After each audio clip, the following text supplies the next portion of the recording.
Hey, thanks for doing this, man. I'm really excited to sit down and talk with you. Yeah, of course. Appreciate you having me on. Yeah, no problem. My pleasure, my pleasure. So, how did Humboldt Distillery start, man? Because I am a huge fan of your company. Yep. Well, it's hard to point to a certain spot in time and say, "Oh, this is where it started." But the how is just one of those things that, you know, years ago I used to see all these craft breweries popping up, in college and later, I was into craft beer and still enjoy it.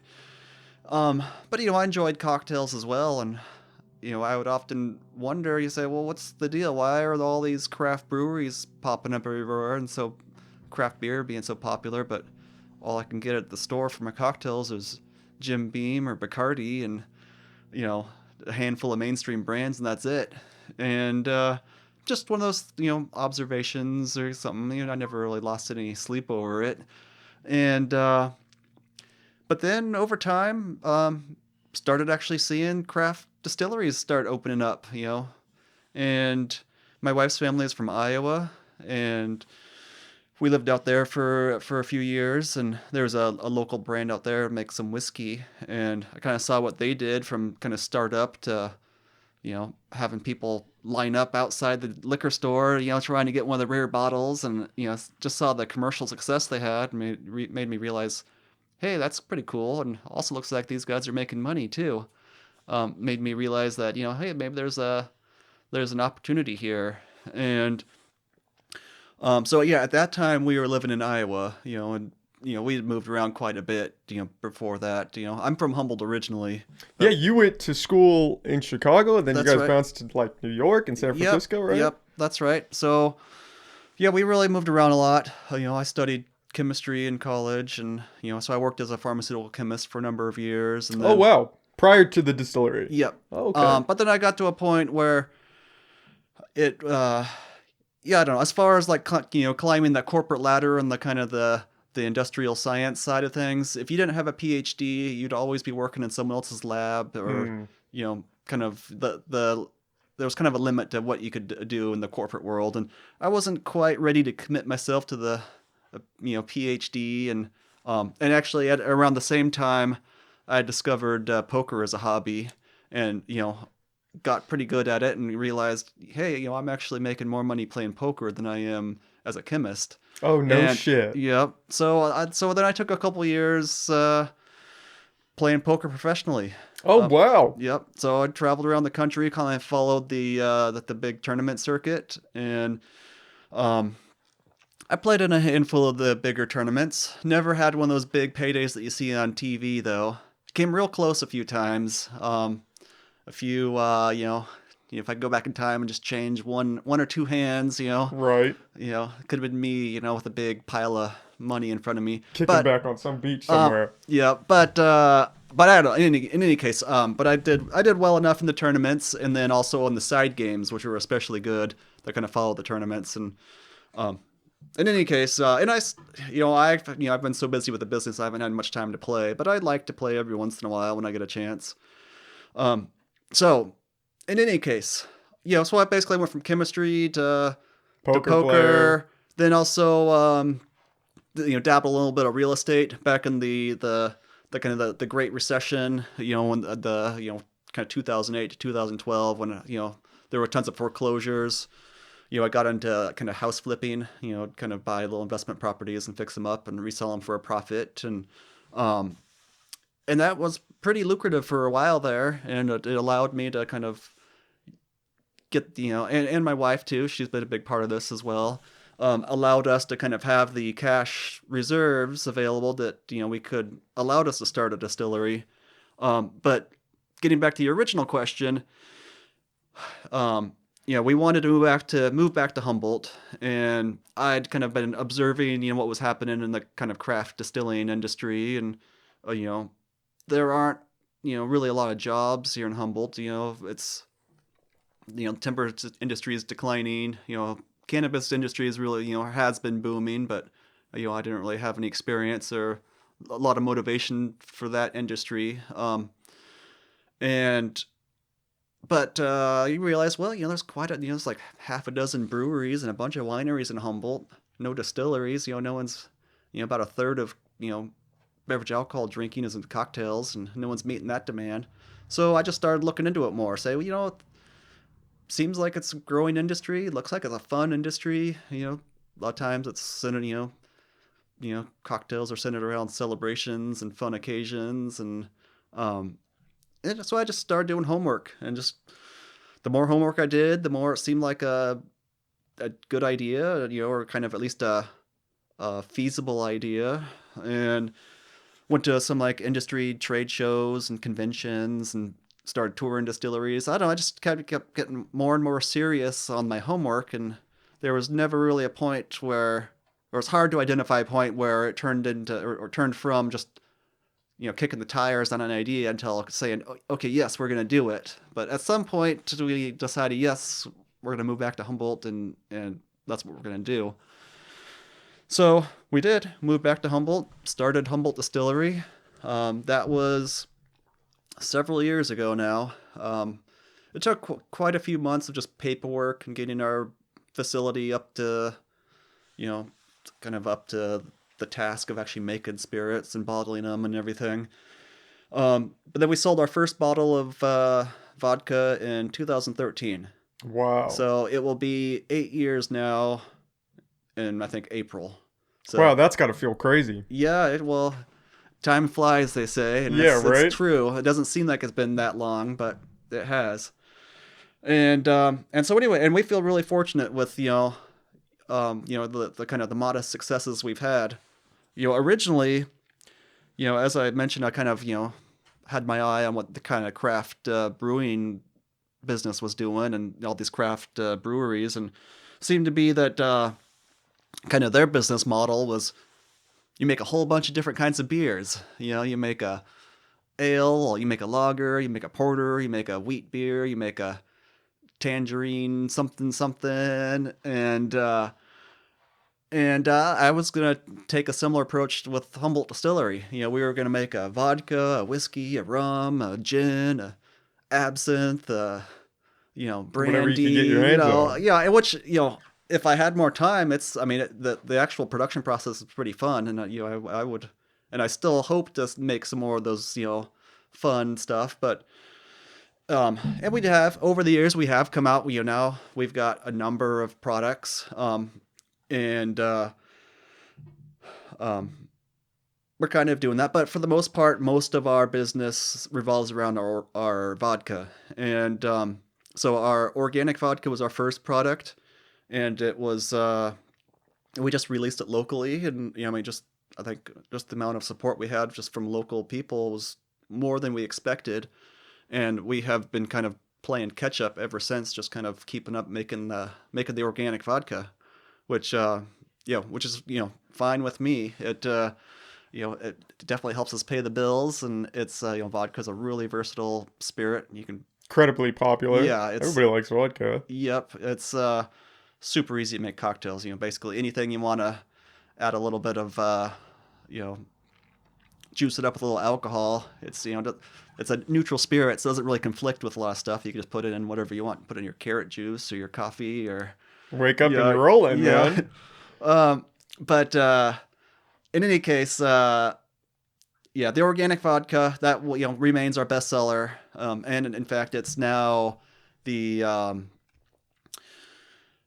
depending on who which industry stats you read, is either the or among the best-selling California-made vodkas in the state. Oh, no shit. Yep. Oh, that's gotta feel good. Yep. So when you look at like a list of sales, like industry data, you see all the big guys like Tito's and Smirnoff and Kettle One. They're all up on the list. But then you look down and you start to get down to like 7 or 8. And all of a sudden you see Humboldt Distillery, and then you got to see hundreds of other brands down below that, and that's always nice to pat ourselves in the back and see right. oh wow, look at that! I didn't realize we were that popular, and we're not like it's not like it's super wide selling. The big guys, the Tito's and the Smirnoffs and those guys, they still sell 100 times more than what we do. Yeah, but they've been around so much longer than you guys. But still, when you look at all like all the kind of craft distillers in California, they're making vodka. So far we seem to be at or near the top, and which is humbling and makes us feel good. Yeah, people like your product, Yeah. man. So it also means that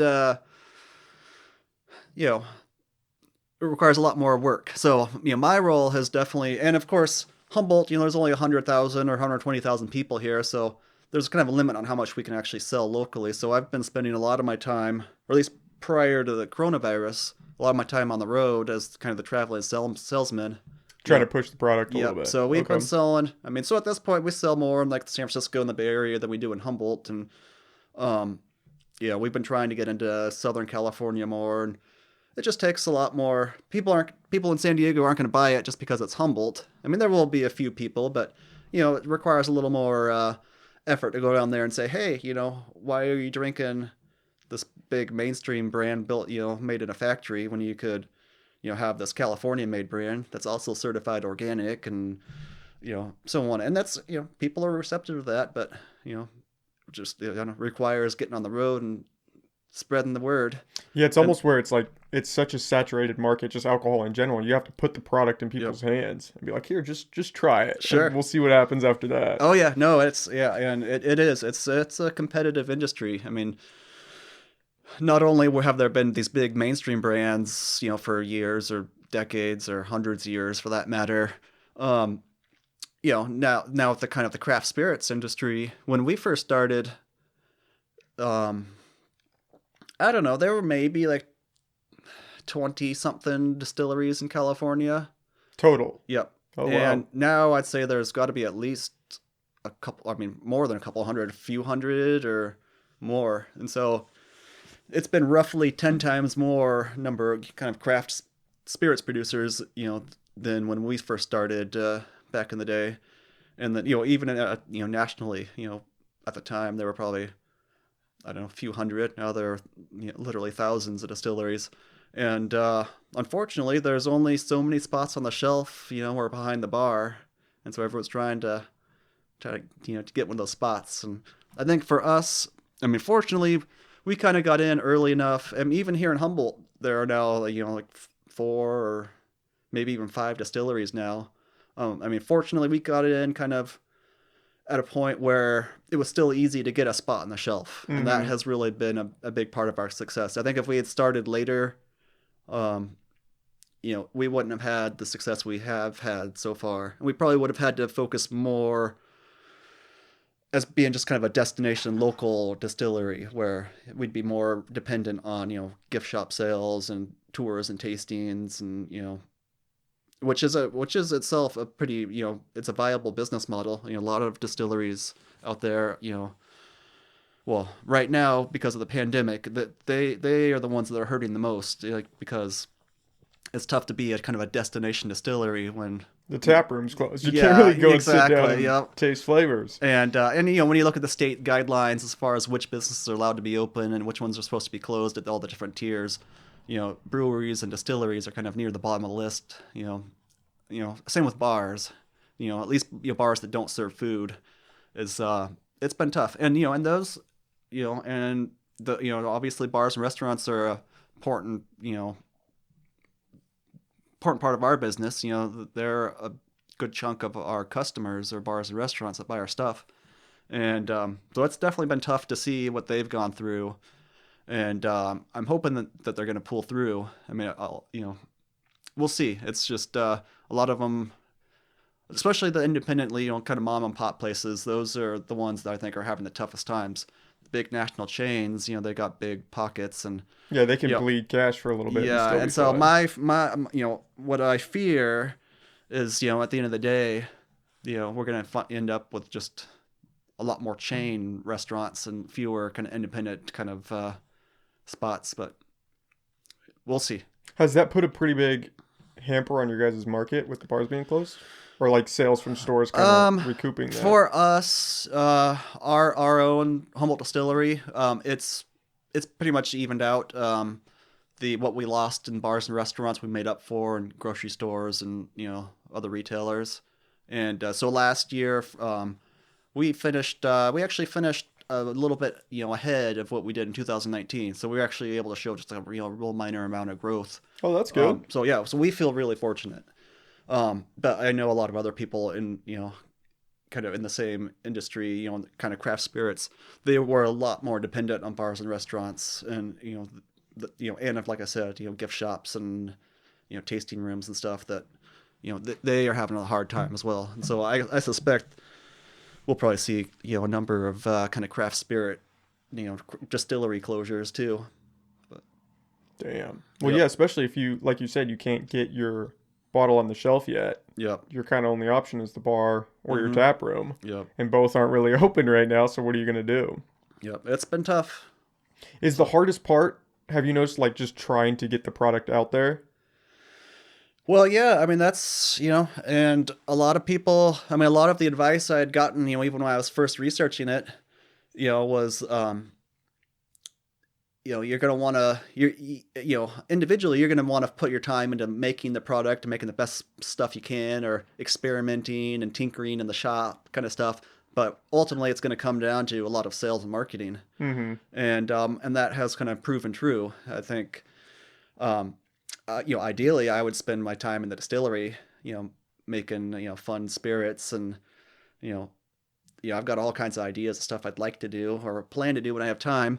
But we do spend a lot of our time just in kind of just, like I said, being the traveling salesman and getting out there and just introducing at people and, talking to, the people that make the decisions at, retail stores and bars and restaurants, and just getting it out there. It's just part of the nature of the business. Yeah. It's pretty much, I guess, with any business, there's always a big sales component. Mm-hmm. But I mean, fortunately for me, it's, my own product, and Yeah, that's gotta feel good. I enjoy selling it. I have no problem talking to people about it, and, it's just, takes, the hours of time that it takes to get out there and do it. So when you started, were you just brewing batches like in your garage or something, or you just dove in? Because it seems like the bar of entry is a little higher, right, than with like microbrews. And it's actually, I mean, at least with microbrews, you legally are allowed to do home brewing. Mm-hmm. You're not legally allowed to distill at home. Oh, really? So if I was doing some experimental batches at home, it was under the guise of making fuel alcohol. Yeah, allegedly, if you were doing that. Yeah, I was just saying hypothetically if I was. Mm-hmm.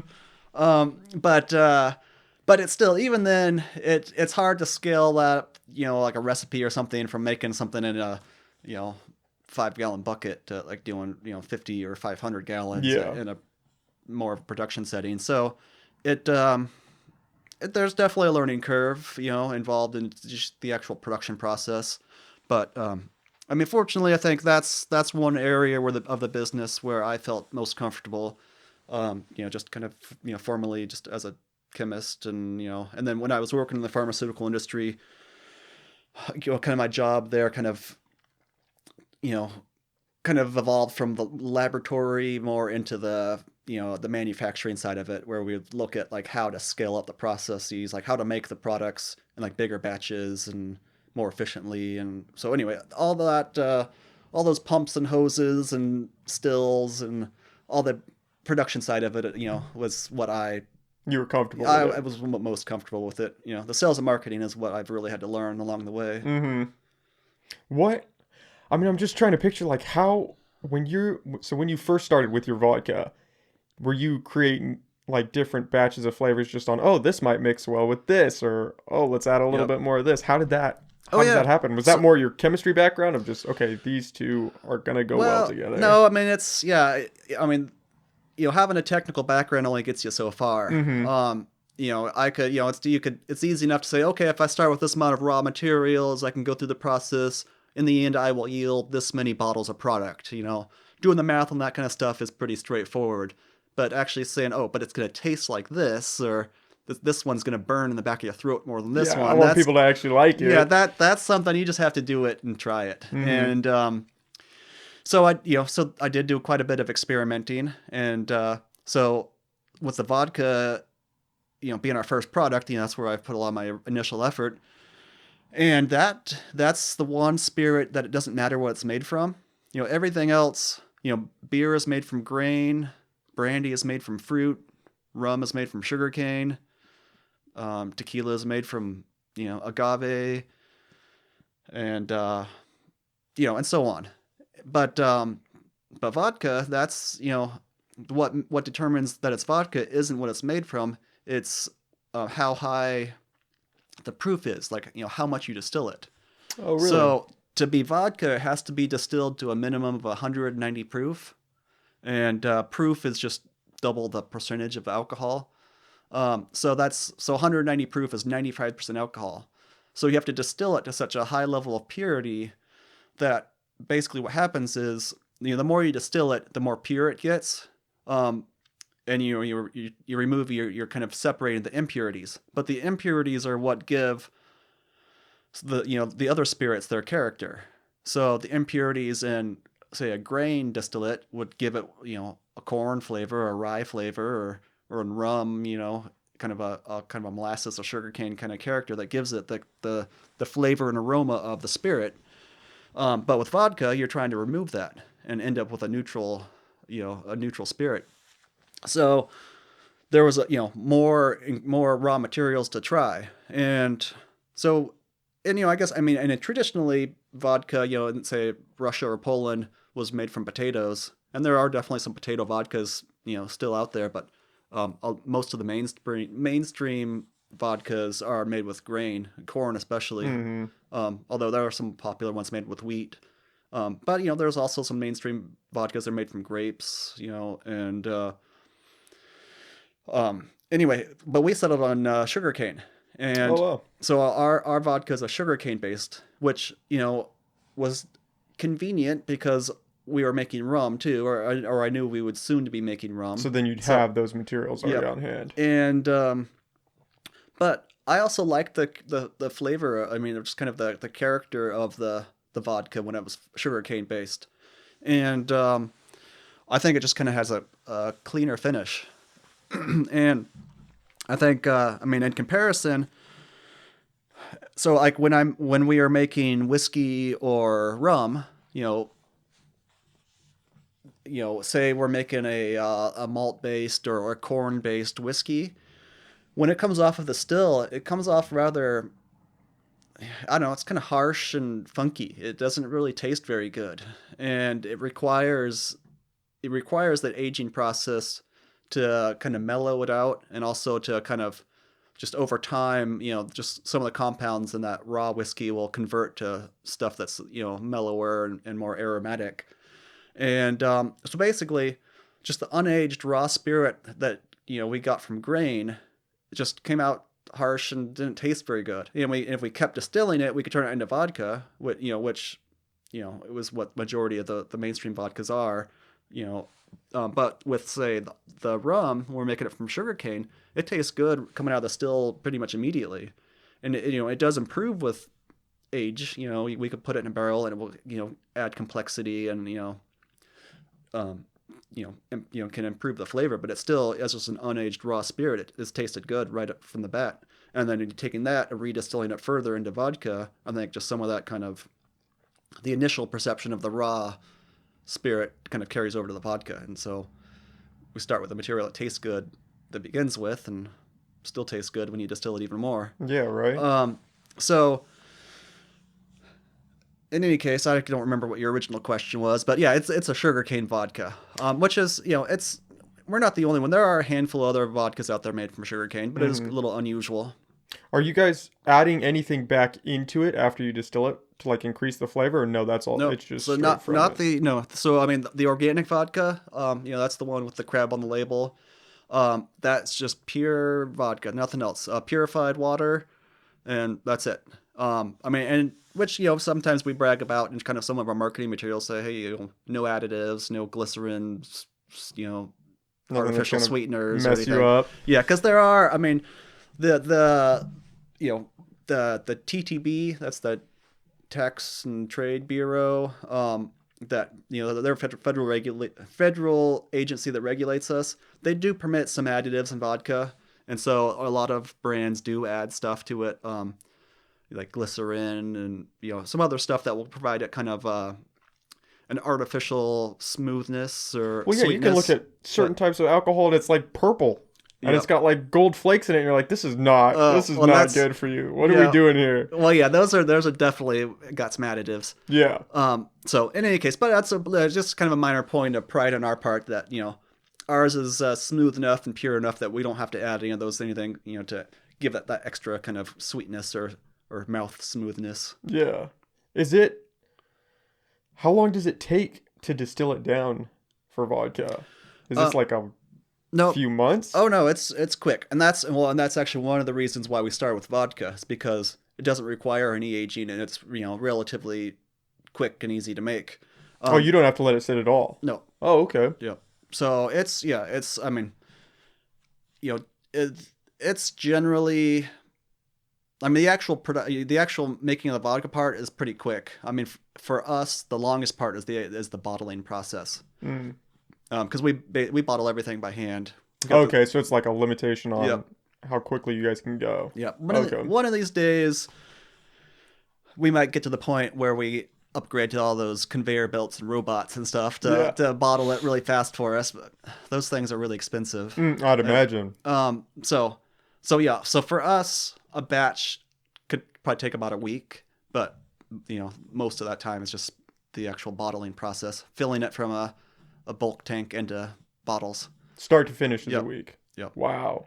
So, but on the other hand, we've got some rum that we have been aging for at least 6 years now, maybe 7 years. Oh, That's wow. still not ready to be bottled. Oh, And, Jesus. Yep.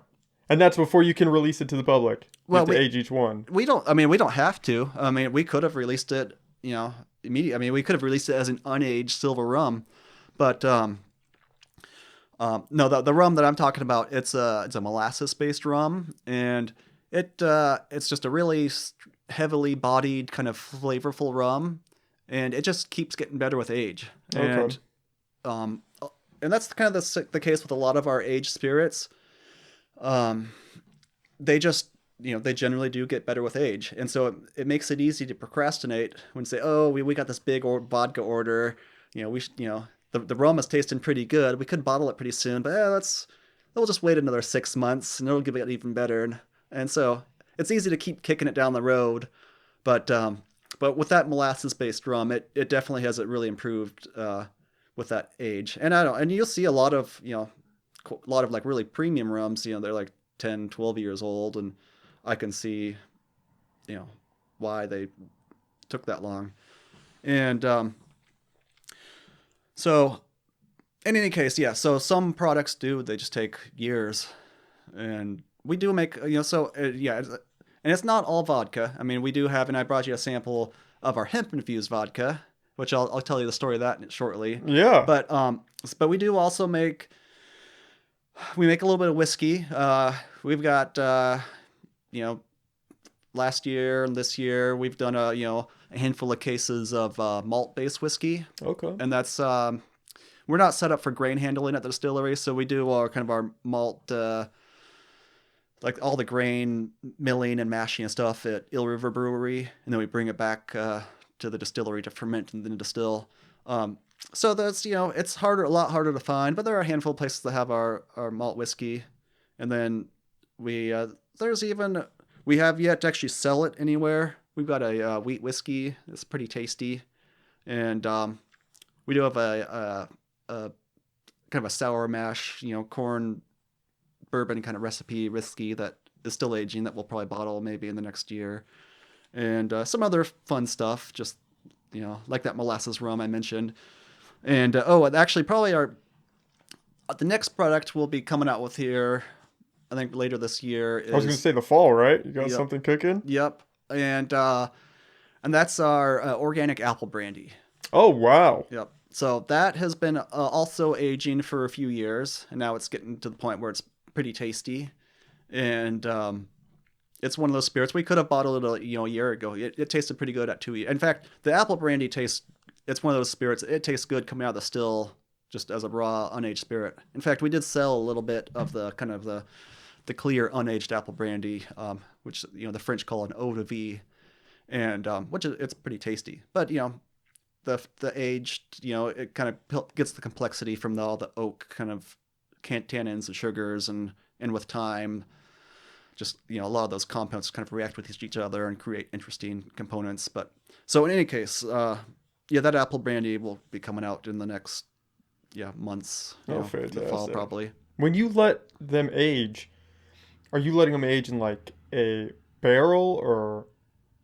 Because that's Yep. how a lot of people get flavor from whiskey, right? Is they let Yep. it age in like Yeah. a So wood barrel and yeah, it pulls the exactly. Yep. flavor out. So traditionally, I mean, most whiskey or a lot of whiskey is generally aged in American white oak barrels, and so it starts out as when it comes out of the still, it comes out perfectly clear. So all the brown color you see comes from the oak itself, comes from the wood. Oh, I did not know that. Yep. Or it could come from caramel, caramel or sugar, caramel coloring to kind of increase the brown color. But yeah, so so a lot of the flavor and color comes from the wood.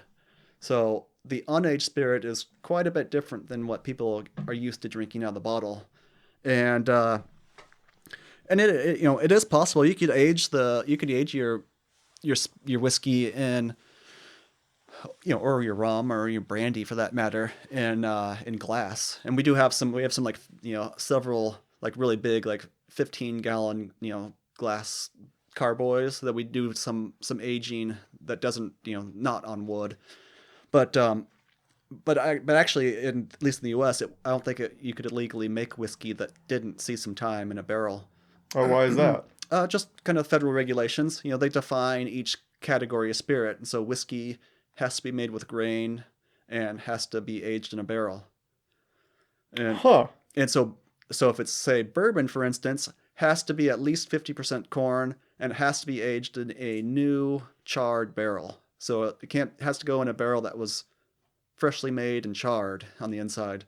Is that Yeah. just so they can regulate it, or they don't want people experimenting outside of the No, norms? you can experiment. You just have to call it. You just can't call it bourbon. Mm. They just want the consumer to know what they're getting. If Okay. it says bourbon, it has to be corn based, has to be aged in a new barrel, and if it's straight bourbon, it has to be aged a minimum of 2 years. And so that's basically just more consumer protection. Okay. And, if you wanted to make something with some weird, I don't know, you want to make it from oats or something, and you wanted to, you could call it oat whiskey, or if you wanted to add a bunch of like raspberries to it, you just have to appropriate label. It'd have to be like raspberry flavored whiskey or Just so whatever. people know what they're getting into Exactly. when they buy it. Yep. Okay. And so in any case, yeah. So almost always the aging process happens in oak barrels, and for the most part, most of the barrels we use are once used barrels. So, for instance, pretty much all of our rum and our apple brandy and most of our whiskey is aged in used bourbon barrels. So barrels that have aged bourbon in them and then have dumped out, and then the original distilleries resold them as used barrels. Is that just to get that flavor profile from it?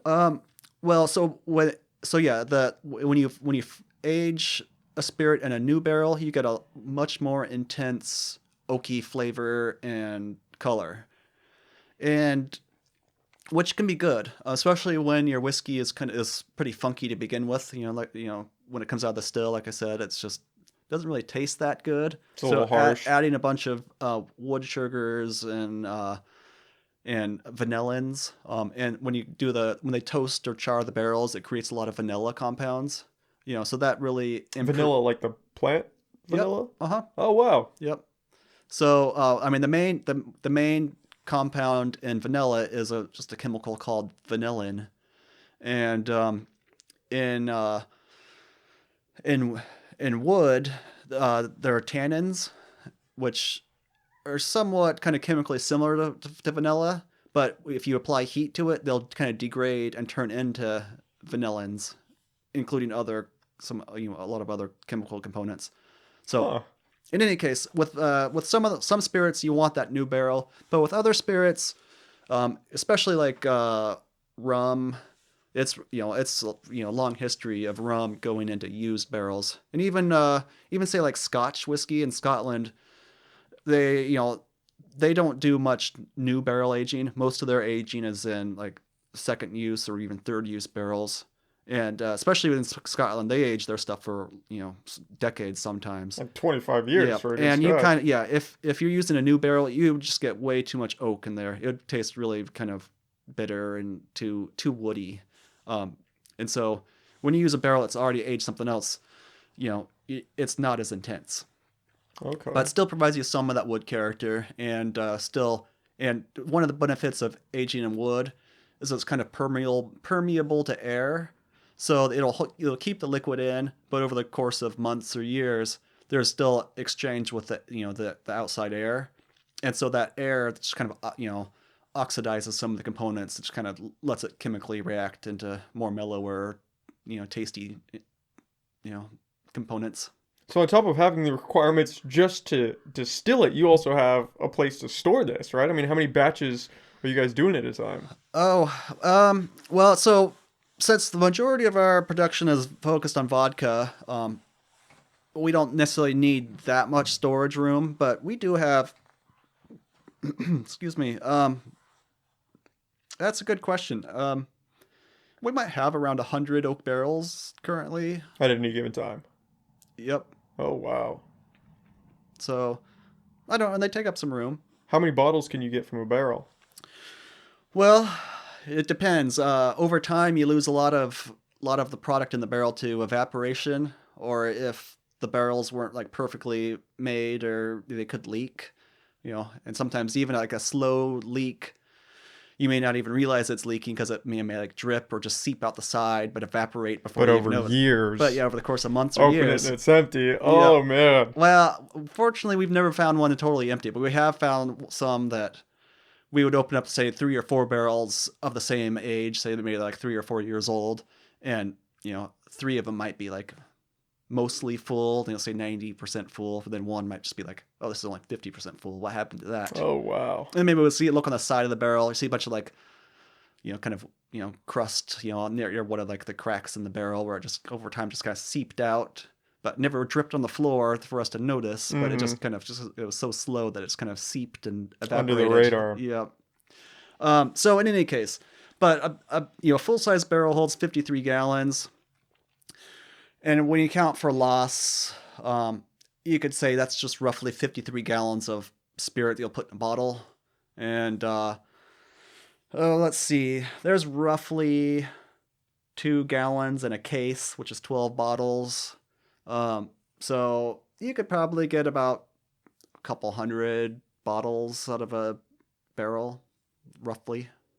Wow. That is So, so crazy. yep. That's got to be. I mean, when you think about how long people have been making alcohol and to carry on that tradition, that's got to be insanely cool. I Yep. mean, everybody talks about it's either owning a bar or creating a distillery, doing microbrews, and then just to start it, man. That's insane. Yep. That's really cool. Yeah, no, it's been a really fun process, and I feel really fortunate, that it's been, it's done as well as it has. I mean, I'm not driving like a big Lamborghini or anything, Not but yet. we were able to kind of make a modest profit after our second year. So we kind of we passed that risk of failure, which for starting a small business is always a risk. Oh yeah. You You know, got to get over that hurdle Yep. of just starting. Yep. So, it's so it's definitely been. I mean, I feel fortunate that we were able to kind of build a business that allows us to pay our bills and is successful enough that it's sustainable. And now there's room to keep growing. California is a big state, and There's other states next to it. yeah. Although we tried expanding some other states.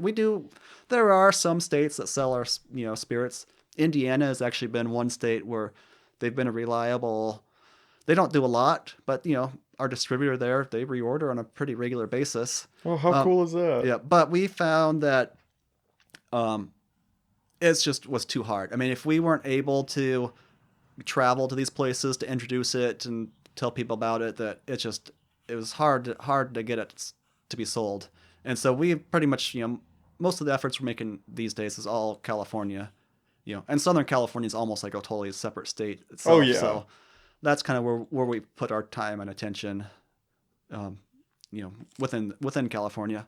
Yeah, it's almost like you have to build up the logistical chain of getting it out there, right? To Yep. start spreading. Because if you spread yourself too far, that's another reason why businesses fail is your product's going way over here, nothing's local, and then it's not sustainable Yep. driving it out there all the time, you know?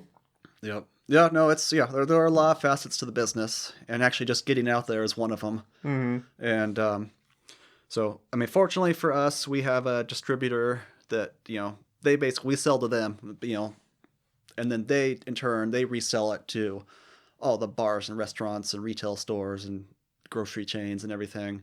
Because, that would be a pretty logistical nightmare for us, if we had to kind of ship it to all these different places and then send them invoices and hope that they get paid. And Yeah.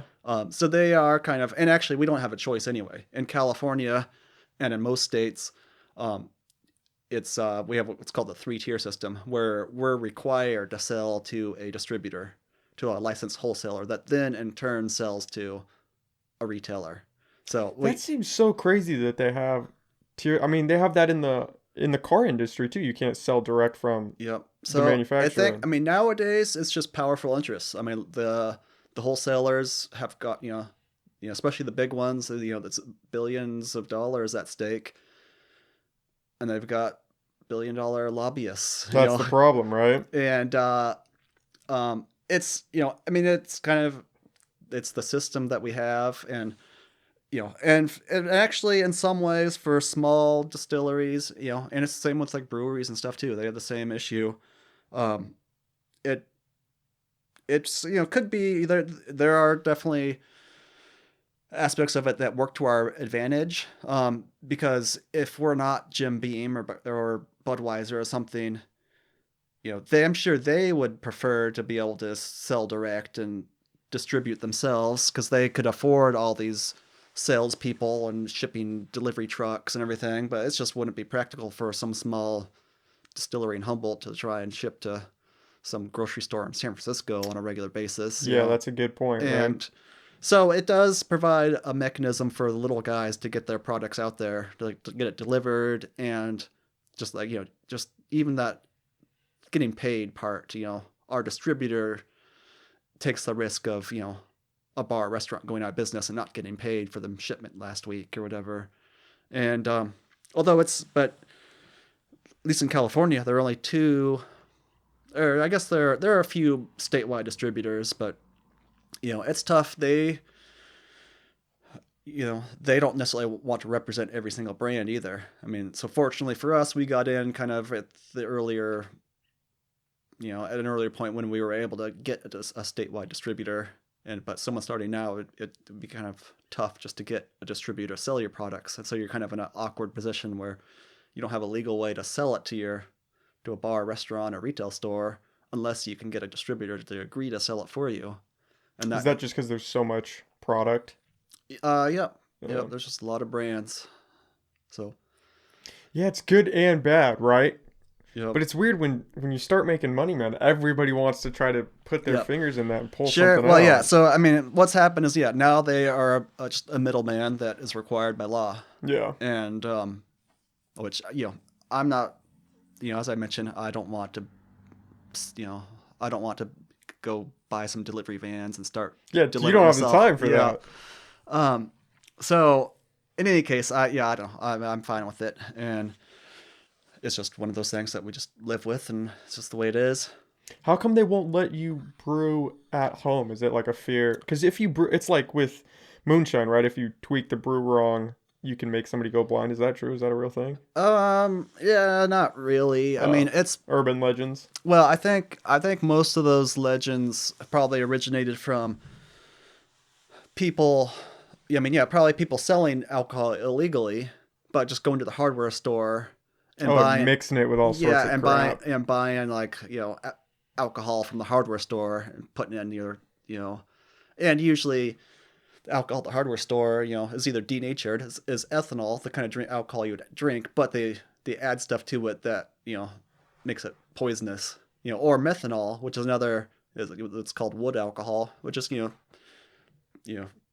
people, they could get mistaken. They accidentally get the methanol, And so I suspect that historically, if anyone was going blind, it was probably because people were just buying stuff from the hardware store and making whatever concoction that they were trying to sell as, Yeah, mad you chemist know, over in their but house. theoretically, there is, so methanol, that's that this different type of alcohol, is what could make you blind. It is possible that you could make enough through distillation that someone could go blind, but generally it would be, and so when you're distilling products, you're you kind of capture. So there's like three parts of the distillation process. There's the heads. So when you first start, in distilling, you basically take a fermented liquid. So it's like a beer or a wine. You'd add some fruit or some grain or some sugar cane. You add some yeast and water, and the yeast eats the sugar and turns it into alcohol. So you have a kind of an alcoholic liquid, but it's only beer strength or wine strength. You put it in a pot and you bring it up to a boil, and all the alcohol fumes boil off, and then you capture those alcohol fumes and cool it down and turn it into high proof alcohol. So basically, you're boiling off the alcohol and catching the fumes. And so at the beginning of the distillation, a lot of the impurities come out. A lot of paint thinner type compounds and methanol. And you collect that, and it's just a real small, we collect it at our distillery. We're making hundreds of gallons, and we just get a couple canning jars worth of like the heads, like those impurities that we capture them and then discard them. And then you have the bulkier distillation is what's called the hearts. That's a good part that you want to keep. And then the tail end, you get some bittery, kind of funky, oily compounds called the tails, and you usually collect those and treat those separately, and those don't go into the finished product. But those heads that you collect, like like for us, we might be making a few hundred gallons. The very first like one or two like canning jars we collect could maybe the methanol content of that particular jar might be enough to poison you or make you blind or whatever. So it could be possible someone was making those heads and tails cuts, and they had a separate heads jar that they gave away, or someone drank it Mixed by it up with accident, something else. and they were drinking that concentrated impurities jar. So that it could be that. But generally speaking, if someone's just distilling a whole bunch and it was all in one big batch, I don't think the concentration would be enough to make them blind. Okay. But of course, not that I would want to condone anyone to make it at home. Don't recommend trying trust that they're not going to go blind themselves. But why? So is it a safety thing? That's why they don't want you doing it at home? I actually don't know why. I mean, it is flammable, so it is more dangerous than brewing beer, because you need heat to bring your pot to a boil. A lot of times, people might want to use a gas flame, or even an electric burner is still usually hot enough to catch something on fire. So you have a heat source on one end, and then you have a high flammable thing coming out on the other end. And they don't necessarily go together. If that stream crosses, the flame on the high proof liquid, blowing up your house. But I don't. But there are all kinds of things that are really dangerous you can do. Oh yeah. So I've never really heard or believed that it was ever because everything was dangerous. I think it's almost just more tradition. Just going back to Prohibition era or even before, distilled spirits kind of had the reputation of being a hard alcohol, like a more evil alcohol, that was more damaging, to you or to society, or I don't know. It's actually, it's taxed that way too. It's taxed, you could have a glass of wine or a beer or a cocktail with all the, they have the exact same amount of alcohol in them. But the cocktail, the distilled spirit's going to be much higher, taxes, which, obviously from my perspective, it kind of works against my financial interests. Yeah, right. But, but even if I ignored my own financial interests, I don't think that there's a lot of logic behind that. I mean, people realize, yes, if you drink a glass of vodka the same size of a glass of beer, it's going to mess you up. But that's not really the way people kill drink. Whole bottles. People kill cases of wine. I mean, yeah. So people generally self-regulate their alcohol consumption. If they're drinking spirits, even if they're doing straight shots, they're doing a shot of like a little 1 or ounce and a half thing. They're not doing a shot like a pint glass like they would with the beer. So, so the logic in my opinion, doesn't really make that much sense. It's just more of a traditional thing, or kind of the perception that, oh, this is a hard alcohol. It's more dangerous. It's more bad. It's worse for you. It's whatever. And so that has just kind of continued to play into the fact that it's illegal to make at home, and that it's taxed at a much higher rate than beer and wine. And, and also just, you could get it at fewer places. You can get beer and wine at pretty Any much grocery store. anywhere, pretty Yeah. much. But you can only get hard alcohol at some places with special licenses. Yeah, in Oregon, you have to go to, a specific store that sells hard alcohol. Yep. You can't just go, but you could go to Fred Meyer and get Mike's Hard Lemonade, or get any of these ciders or beer or wine. So, which, I think it's just more of a traditional thing. I mean, in places like Europe, it's, there's really not a big distinction like that. If they have beer, they're going to have whiskey too. Yeah. Yeah, it's weird. We have a weird perception of alcohol, especially compared to like Mexico or Europe, where it's like it's so prevalent in our lives, but it's still so taboo in a weird way, where it's, oh, you can't drink until you're 21. Meanwhile, we know that, kids, and especially college kids, are out here just getting plastered every weekend, but it's like, oh no, we don't talk about that. It's 21. Nobody can drink till they're 21. It's, you have to regulate it. You have to be careful, but there's this unseen underground layer of it that's not prevalent in other countries, really. I mean, if you go back to Europe, they're not getting blacked out every single night of the week like we are over here, and it's almost like it's that separation of, oh, this is something we still can't touch. Yeah, I mean, so obviously I'm just a booze manufacturer myself, so you shouldn't trust my opinion too much. But I think, it would be worth looking just kind of at, say, alcoholism, or the problems that alcohol does have. You can't, we can't ignore those, and say, okay, well, let's look, look for comparison. It does, say, the drinking age, does it make a difference, compared to some other country, say in Europe, where it's not the same. I mean, there are a lot of factors that go into the kind of the social ills that that it causes, or people think that it causes, and how they're trying to avoid those may not be, they may not be taking the best approach. And it may be worth looking at other examples to see what works and what doesn't elsewhere. Yeah. But well, the craziest thing is you can enlist in the military at 18. Yep. But you can't have a beer at 18. That just seems so crazy. It's like, what, you can go off and possibly die for the country, but they're gonna be like, oh, we're gonna protect you from alcohol because it's too dangerous for you right now. Yeah. Well, it's maybe it's one of those things that, because it's prohibited, if you can't drink it, and you're and you're underage and you're at a party, kind of, oh, this is my one chance. I better hurry up. Stock up. Yeah, I better bring out the beer chug. Let's just go. And whereas if it's, didn't have that kind of taboo quality, it's like, oh, well, I've had wine at dinner, since I was whatever age, and it's not a big deal. And it's like, it's, I don't know.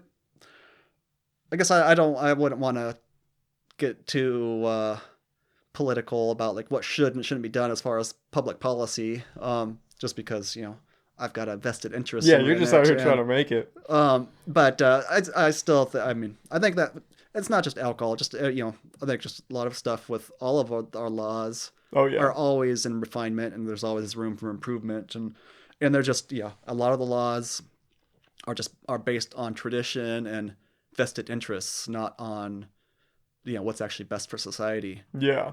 Including that's the biggest thing. Yeah, including like I was just talking about with the distilled spirits being perceived as the hard alcohol. There is still that perception that that's more evil, so to speak, or more harmful than beer or wine. But there are also kind of financial interests, and that I'm sure people that say have a hard alcohol license to sell it at their bar, restaurant, or retail store, and they don't necessarily want everyone else to have it because they worked really hard to get their license, or they paid a lot of money to get this special license, and if they opened it up to everyone, then they would potentially lose money. And so they want to make sure that everyone that makes the laws understands that, hey, I don't want this to change. I want it to stay the way it is. And That gatekeeper aspect of it. And so I'm sure, and not just alcohol, just a lot of things,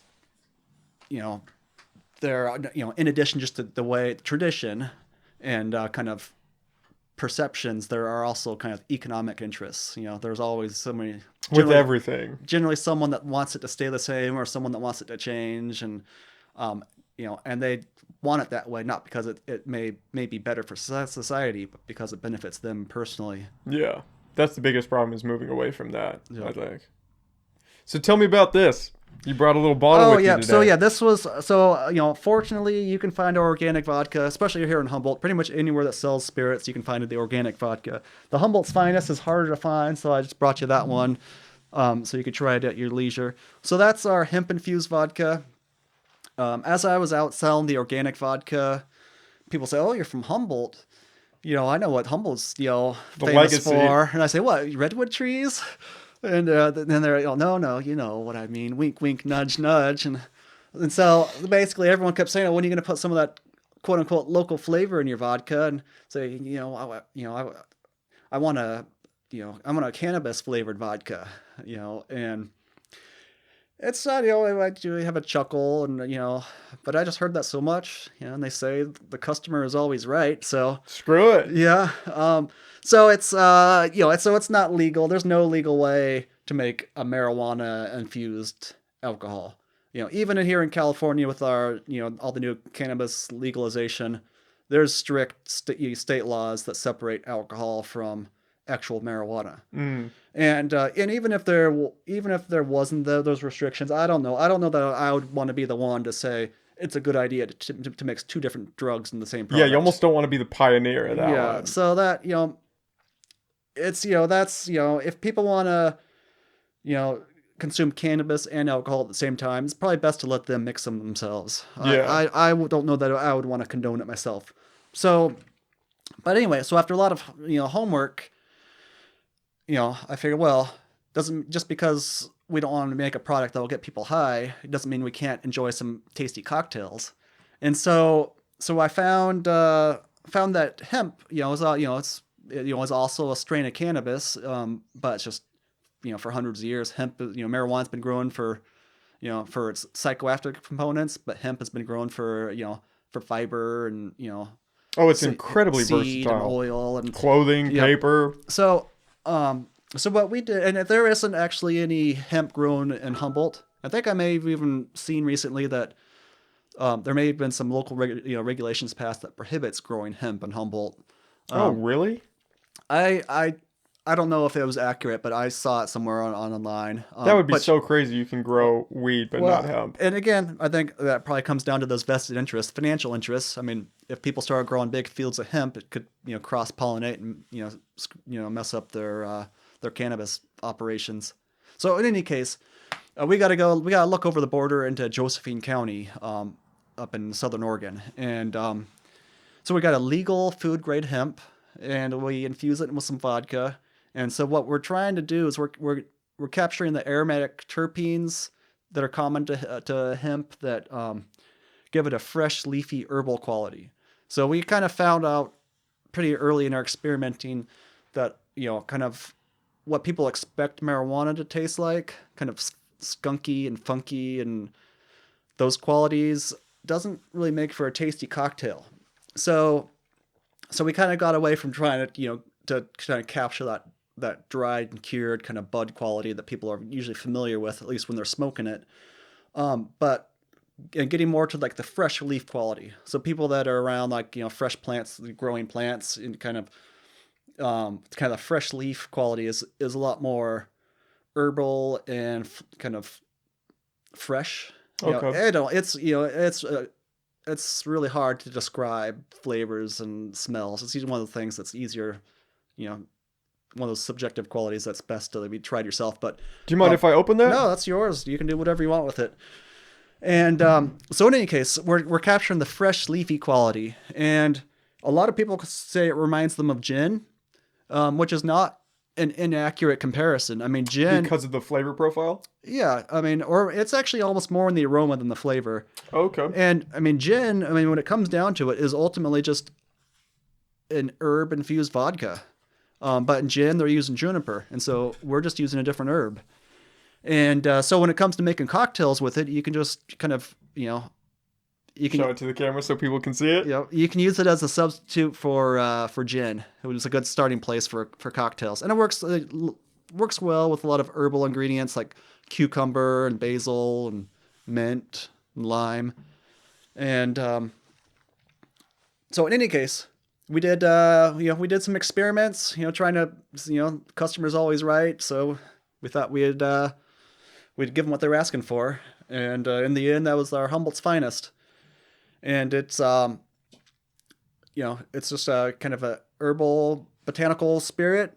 We actually won a double gold medal at the San Francisco World Spirits Competition. Wow. It's a pretty prestigious competition, and it's been at least prior to the coronavirus, a really big fan with a lot of kind of craft mixologists and bartenders. I'm just gonna pour a shot. You can pour me a tiny splash. Okay. I'll just It's a podcast. Why not? Yeah. Right? just do a little quality control. Make sure Everything's make sure you got tasting a good batch. But yeah, no, that smells good. Most of our quality control is done just based on with our sense of smell.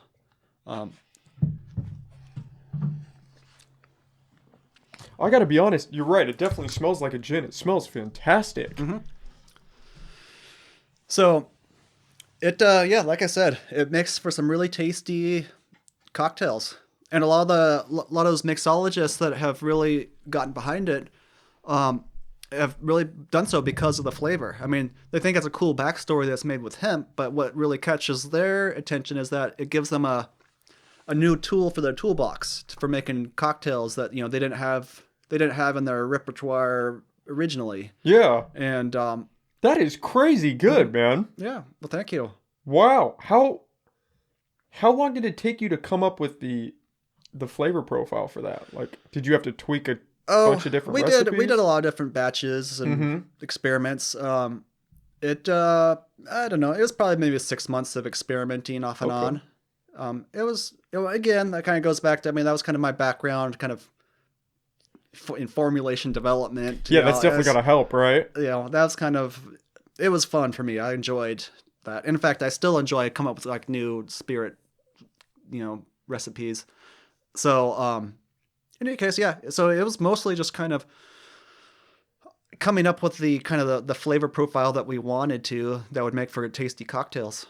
And in the end, we're really happy with what we came out with. That is insane. That is insane. Yep. Wow. And when did you guys come out with this? Oh, that's been out, I don't know, at least a few years now. I mean, my sense of time it's a bit off these days. So yeah, everything's kind of blurred together, right? I'd say, oh, wait, that was last year, but in reality, it's probably been multiple years ago that's been out. But it's definitely taken longer to get it out there than our organic vodka. Part of the challenge though is, it's so unique. People don't really know what to expect. When they just see a bottle sit on the shelf, they say, "Oh, that's kind of cool." Hemp vodka, interesting. And then I wonder what it tastes like. I wonder, am I gonna like it? Or not? Should I even buy it? And so there's a lot of people are,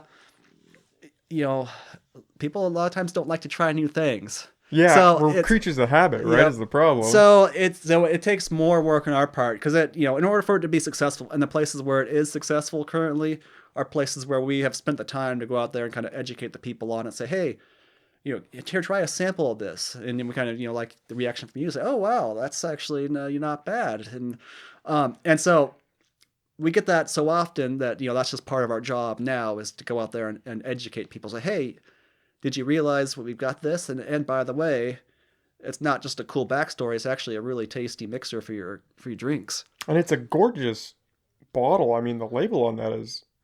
Are you guys designing all your own labels? We have outsource it? We have a graphic designer. We kind of, it's a collaborative process. So we kind of go back and forth. He comes with some ideas. So we say, oh, can you tweak it this way? Make it, do this and that. So, it's we share credit for the label. We can't take all the credit. Wow. That is insane. I noticed you guys do, I don't know how active it is, but you guys have a really strong kind of social media presence. I see it on Facebook all the time. I'm scrolling Yep. through, and you guys take incredible pictures. First off, with your alcohol, like in the background on the beach, or somebody's carrying it through the Yep. forest, like that. I would imagine that definitely helps kind of spread the word out. No, Yeah, well, as I said, a big part of the business is marketing. it out So, there, if we wanna sell to some person down in L.A., we gotta have a slick looking story. Hey, check this out. But yeah, no, but it's fun though. It's an enjoyable process, kind of just kind of trying to recreate visually what we kind of stand for as a brand, and so in any case, yeah, I mean I don't know, we're not like a big influencer on social media, but we have a few followers. Yeah, that's cool. That is really cool.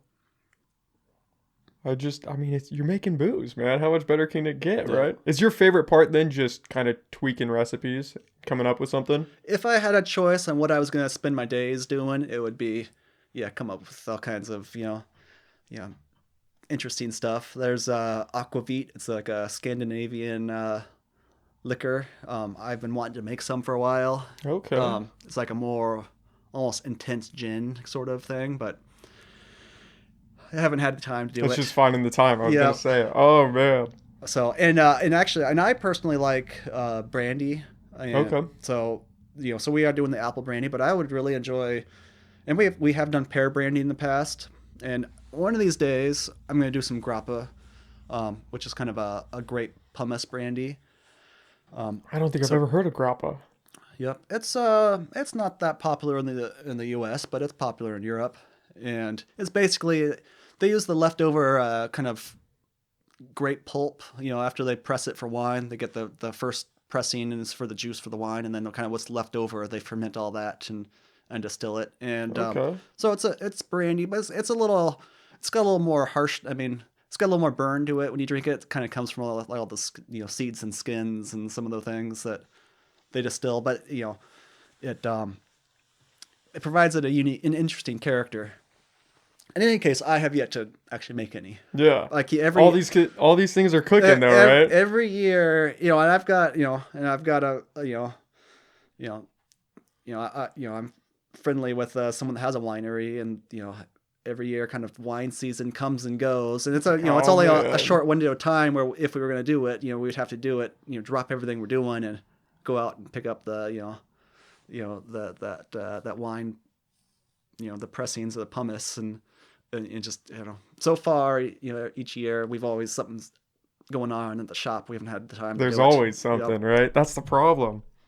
Especially where something like that would be time consuming, especially just coming up with the recipe that you like. Yep. Like, I understand how, we got to market too, but I also want to diverge and, start creating some fun stuff. I see where that would be like a tough pull for sure. Yep. Yeah. So yeah, but we got to pay the bills first. Yeah, right. So then you can keep making it. Gotta keep the vodka train going, and then.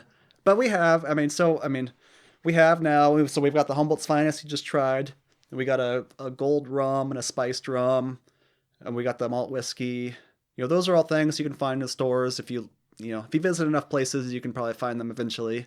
And then the apple brandy is coming out at some point, and then that dark rum I mentioned that's still like 6 or 7 years in the barrel. Eventually, that will get bottled, and I'm it's possible we may do a traditional gin at some point in the future. But I mean, for the moment, our Humboldt's Finest kind of is our gin. Mm-hmm. I can see why. I mean, it's got a great flavor profile. I got into gin for a minute. I was making these raspberry hibiscus gin and tonics. Oh my God. It was fantastic. I went to this restaurant down in Sacramento and they made me one. And it was so good that I was like, I gotta find this recipe. And after, a few hours digging around online, I found a pretty good one. Yep. And so that was my go-to for a while for gin. Yep. What's your favorite cocktail? Oh, you have one? That's like asking someone who their favorite child is. But, but it's got to be hard for you, right? But I'd say I mean, a cocktail that I get a lot when I go out um, is a Mai Tai. Oh, So okay. that's a rum cocktail. It's a kind of a tiki drink that was kind of invented in like the 40s or 50, probably the 40s. But when tiki culture was really big and tiki bars were kind of the thing, um, but the recipe for Mai Tai, there's no real standard. I mean, so it has to be it's rum based, and or I guess it pretty much has to have an almond component.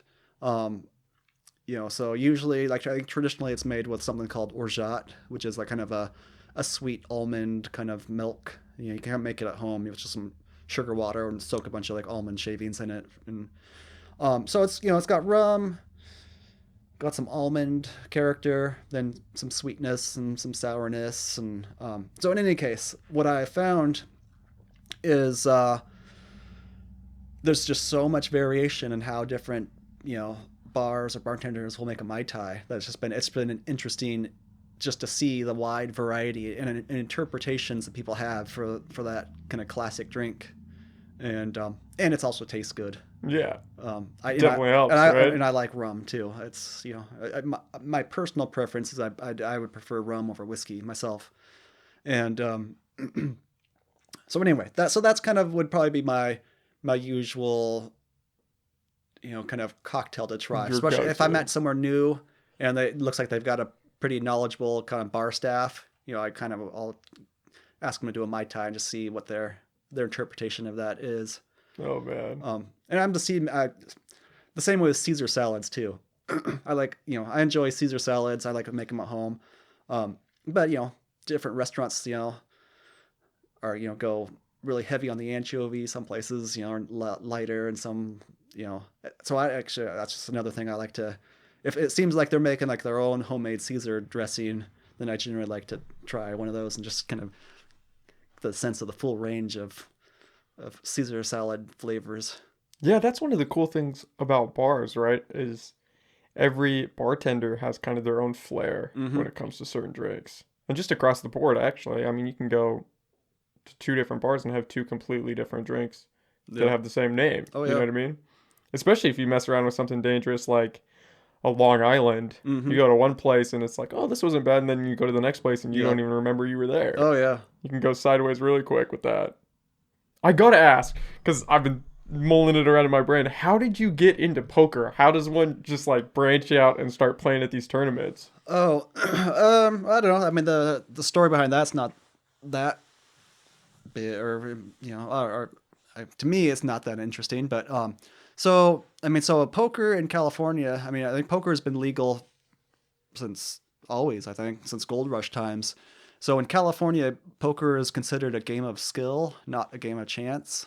So roulette or blackjack, for instance, would be a game of chance, and prior to all these Indian casinos, just was not legal to play a game of chance in California. But you know, for since like I said, gold rush times, there have been poker clubs, um, or poker rooms, that throughout California. In fact, there was one in Old Town Eureka, the S&K card room. They shut down a number of years ago, but I used to play there, and they had been there for. Well, I bet there are poker rooms in Old Town since beginning of Eureka. Um, so there are legal outlets to play poker, in California, and including in the Bay Area. So when we were living down there, I worked at a pharmaceutical company in Berkeley, and actually, well, in Emeryville, it's like the town next door.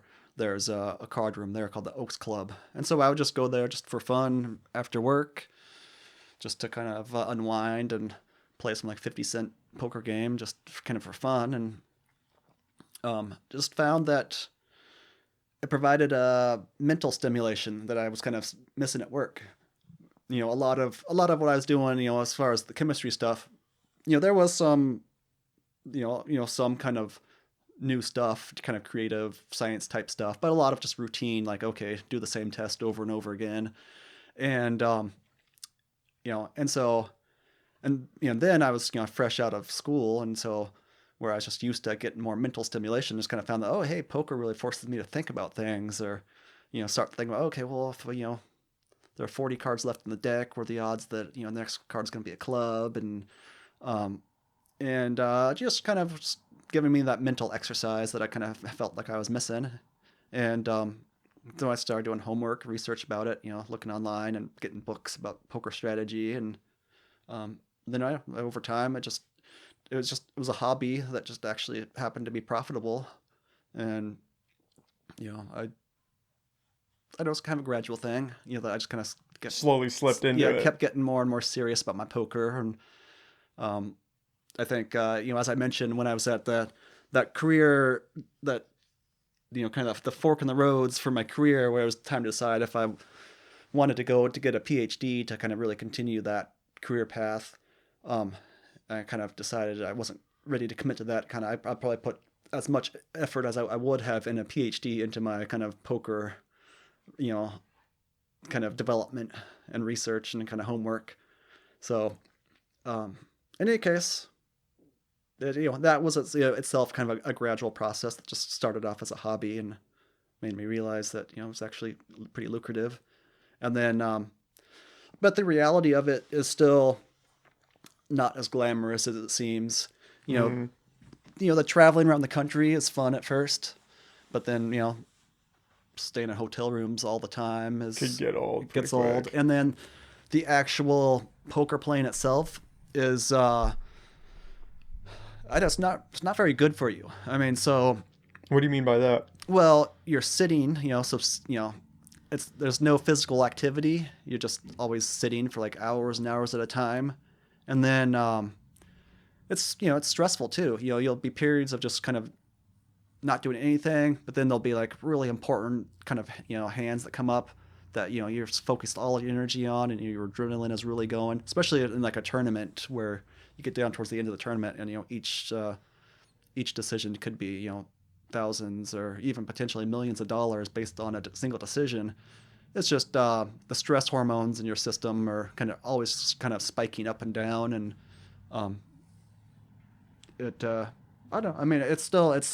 it's quite the experience, but, doing that as, as a full-time job, it's pretty intense. Yeah, it can wear you out a little bit. And also, once it turns into a job, probably loses the fun. Yeah, huh? Anything, whatever you can think of that you enjoy doing. If it turned into your job, you do 40 hours a week or more. It's not going to be quite as fun as it used to be. Yeah. What's the most you ever played for? Well, I don't. I mean, quite a few. I mean, tournaments where the $1 million prizes are, and so I've definitely played in a number of tournaments where there were $1 million prizes. And there was so crazy. There was one in particular that I got pretty close. I got maybe 1,000 people that entered, and I went out 12th place. Oh wow! First place was and I won. I don't know, who knows, several $1,000s or maybe 10,000 or I don't know. And I've won in some of those tournaments, $20,000 or $30,000 in a single kind of setting or a single tournament, whereas not uncommon, but as far as those big $1 million paydays, I just never quite hit the right combination of cards to do it. And doesn't it, even though it is a game of skill, luck is a big factor. The skill plays out over the course of days or years, where when you play thousands and thousands of hands over time, you will average ahead. Mm-hmm. But when you talk about one specific day, or just one hand, or just a few dozen hands that determine a big outcome, there's you really just, there's a lot of luck there. I mean, it takes skill to get to that point, but you still have to get those lucky cards. And yeah, it's like that culmination of events, right? Yeah. So, in any case, yeah, I don't. So I never hit that big retirement payday where I didn't have to work again. But anyway, I don't know if I make it big in the distilling business where I don't have to work anymore, then I'll probably go back. Play some poker somewhere. What pulled you out of it? Was it the idea for the distillery? No, or just that commitment. I think it was just, stress? I don't know, and I was fine with the stress. I mean, it's just like junk food. You Mm-hmm. know it's bad for But you, you but can't stop eating it. but That's the problem. it's not. That doesn't mean it's hard to do. Mm-hmm. It's not hard to sit there and and it's still. I mean, that's why, gambling itself can be addictive and, a problem for a lot of people is because when you do win, it's a big reward for your system. And so, but I think, I mean, so the actual doing it part, I never really felt that burnt out, but I think just the knowledge that, hey, this isn't good for me. And then, and then the fact that, turning it into an actual job, the fun part, just over time, it's just kind of, okay, I got to go put my hours in at the table. And, Yeah. um, It's more of a chore now. yeah, so it wasn't as fun as it was when it was a hobby.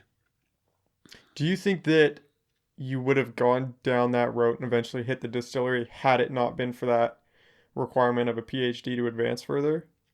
You think you would have stayed in pharmaceuticals? Oh, I don't know. I think probably in an alternate universe, I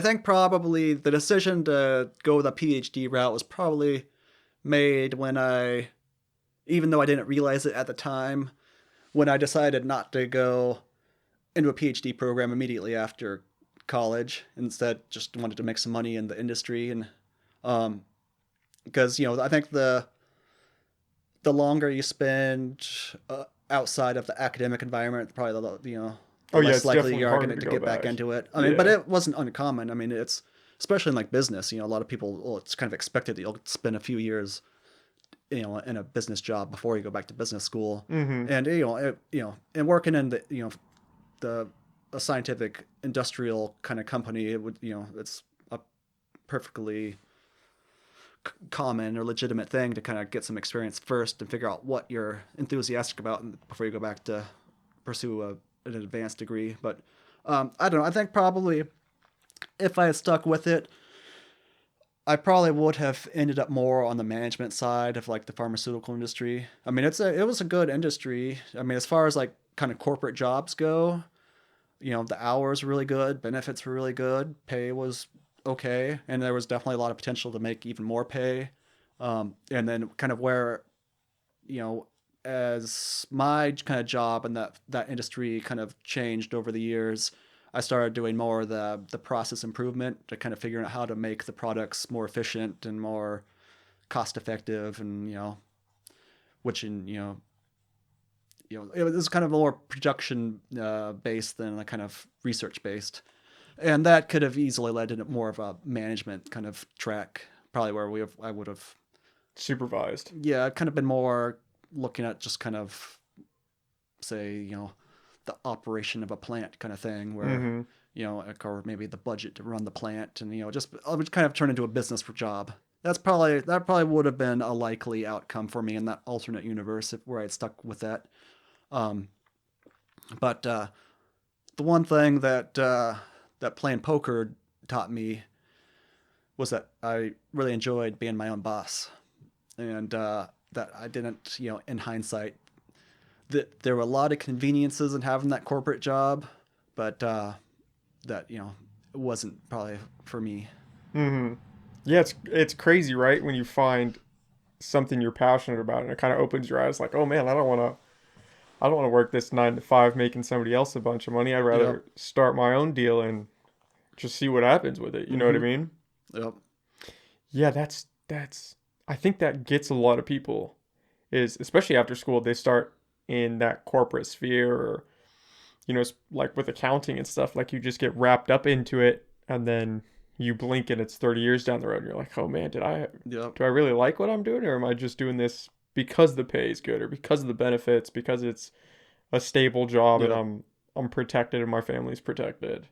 It's weird when you think about, man, just like one little decision and you're Yep. in a completely different place. Yep. Yeah. No, that's true. And well, and and even just, I mean, health insurance plays a big part of that. It's, I Yeah, think, right. if people get really tied down to those sort of positions because of the health insurance, and I think if we got to a point where we had you know a more inclusive health system that, people didn't have to worry about health insurance, I suspect that there would be more entrepreneurs and more innovation going on, where people would be more willing to take a chance to try something new or start a new industry, or or even just more mom and pop businesses, and fewer mega chains. Yeah, just doing things you're passionate about, right? Yep. Taking a chance. So, and even if we talk about, say, just restaurants, I would rather have like a wide variety of mom and pop type restaurants than a whole bunch of the exact same chain in every town. Yeah. And so in my, again, I can't, I wouldn't trust my opinion on how to fix society, but my suspicion is that if that healthcare component was, or that fear of losing their health insurance at their corporate job wasn't there, that there would be more people taking risks to try new things, and everyone in society would probably benefit because there would be more variety and diversity and just kind of opportunities of other interesting businesses, or just whole brand new things we can't think of because no one's invented them yet, because they're or they're afraid to lose their health coverage and don't want to pursue that idea they had. That's a big factor that hangs over a lot of people's heads, right? Mm-hmm. It's just because if you get hurt and it's something, especially if it's something out of your control, yep, or you get sick, or yep, just any random thing. I mean, that can be it for so many people. I mean, if you get diagnosed with cancer and you don't have health insurance, yep, that's a spot that it's going to be really hard to get out from under. No, that's the thing. I mean, it's anything. You need a kidney transplant, or you get a car accident, or you need that chemotherapy. Like these things that cost hundreds of thousands of dollars. That you can't afford without it. Or even like who knows? Organ transplant could be millions of dollars. And yeah, some of these drugs that you need just to make it a few more months. Yep. That are just astronomical in price. I mean, those EpiPens and things like insulin, things that you have to have just monthly just to make it through, that they just charge the shit out of just to get you. It would be interesting to see what would happen if people were more empowered to take a risk. Yep. Where that would lead in their lives. I wonder if that would make people more happy overall. Mm-hmm. You know what I mean? Because you can't imagine that. I think for some people, working a corporate job does make them happy. But I think for a lot of people, it's just the more fiscally responsible option to go down that path, Mm-hmm. Especially if they're breaking it into categories of, yeah, I really have this dream of, I want to go and start this business and try this thing and see where it goes. Or even just artistic pursuits, Mm-hmm. It's hard to do. Yep. You gotta have money. You gotta make it through. Yep. Oh yeah, yeah, and that's true. I mean, it's good. Even if you don't worry about the healthcare, just the financial aspect. It's a big risk. Start going out on your own. Yeah, starting your own business. I mean, especially if you were trying to do something now. I don't even know what that would look like. Mm-hmm. In the middle of COVID, just trying to break your way into the scene. Yep. It's a crazy world, man. Mm-hmm. Luckily, we have some great alcohol though to help us get through. Yep. I'm excited for that brandy to come out. I'm excited to see what you got cooking, man. Yep. I think that'll be cool. Yeah, no, me Hopefully too. this spreads the word a little bit. Some people go out and buy some bottles. Do you want to plug your business? Plug everything before we wrap up here? Well, I guess, yeah, if anyone is interested in learning more about us or our products, our website, HumboldtDistillery.com, is always a good spot to start. Our social media, we've got Facebook and Instagram. We've got some interesting cocktails, images and photos and recipes. Yeah, I can definitely vouch for the pictures. If nothing else, it's cool just to follow to see that. Mm-hmm. All right, well, thanks, Abe. I had a blast talking with you, man. Yeah, that was likewise. really cool. Appreciate you having me. Yeah, absolutely. And thank you for the bottle. I'm going to put that here and we'll dish it out when guests come on and see if we can't get try them with that, what do you say, raspberry hibiscus? Yeah, I'm going to have to. I think I have some of those flowers back at my house. I'm going to have to mix something up. All right. See how it goes. All right, thanks, appreciate man. it. Yep, thank you. Thanks, guys.